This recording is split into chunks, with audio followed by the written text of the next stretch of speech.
Mardi 20 décembre, la journée sera immanquablement marquée par la pluie. Pas une seule seconde de ce jour, sans que tombe une goutte, sans que ruisselle quelque part le fluide, et sans entendre le bruit à la fois calme et puissant de l'eau. Mais la pluie me reste quelque peu coopérative. Les images sont largement ternies, mais elles existent. En effet, ce n'est qu'une brune clairsemée qui se faufile dans l'air. Elle laisse donc également les oiseaux faire, mais ils sont tout de même peu nombreux à venir au mangeoire avec le mauvais temps. Météo oblige, il est temps de refeuilleter les pages des carnets des jours précédents pour redécouvrir plus en détail un oiseau bien commun. Fringilla coeleps est assurément un habitué de nos jardins. Le nom latin du pinson des arbres signifie pinson célibataire. En effet, dans certaines zones au nord du globe, les femelles pinsons ont tendance à migrer avec les jeunes, laissant les mâles en quelque sorte célibataires. Le mot pinson en lui-même est dérivé de l'onomatopée, servant à décrire son cri, pin. D'ailleurs, je dis le pinson depuis tout à l'heure, mais lorsque l'on parle de cette espèce, il faut avoir deux oiseaux en tête. En effet, chez les pinsons, le dimorphisme sexuel est tellement marqué que l'on pourrait presque croire que mâles et femelles appartiennent à des espèces différentes. Les ailes sont quasi identiques chez les deux sexes, même si celles de la femelle sont plus ternes. En revanche, c'est à l'avant de l'oiseau que se fait toute la différence.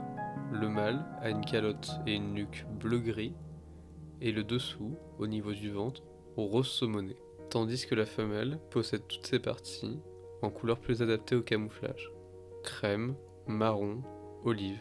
C'est en effet elle qui va rester cachée à couver les œufs dans le nid, pendant que le mâle va marquer le territoire et parader. Le nid des pinsons est tout petit, pas plus d'une dizaine de centimètres de diamètre maximum. En forme de bol, il est composé de débris animaux et végétaux, mousse, crin, plumes, radicelles, et même parfois de la soie d'araignée. Ce nid est généralement construit dans la partie terminale des arbres, au niveau d'une fourche entre deux branches. Parfois migrateurs, comme nous l'avons vu, en France, les pinsons sont sédentaires. Mâles et femelles restent donc en couple, mais ne se nourrissent pas forcément au même endroit. Les pinsons affectionnent les graines de la mangeoire, mais ne sont souvent pas assez agiles pour s'y poser. Ils préfèrent donc nettement se nourrir au sol, ou parfois récupérer les graines en vol. À la belle saison, le pinson préfère les insectes, et est un chanteur mélodieux à la voix portante.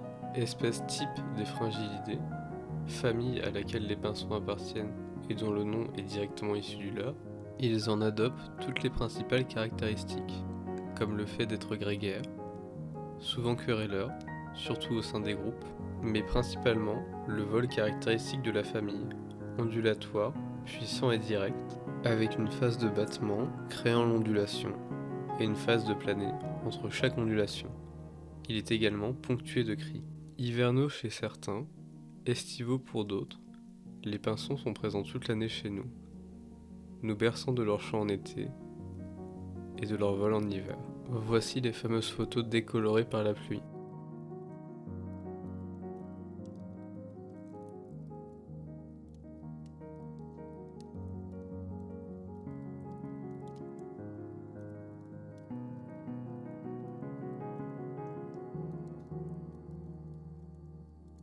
Mais c'est du site D que viendront les principales photos fructueuses, les précipitations ayant redonné au courant sa vigueur et sa profondeur. Le grèbe se permet une petite entorse à son régime alimentaire en engloutissant un poisson. Les canards cherchent aussi de la nourriture.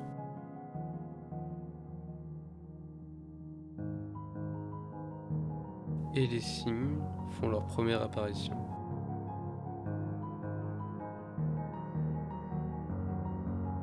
Enfin, le jet se montre timidement, avant qu'il soit temps de rentrer au chaud et de se dire à demain.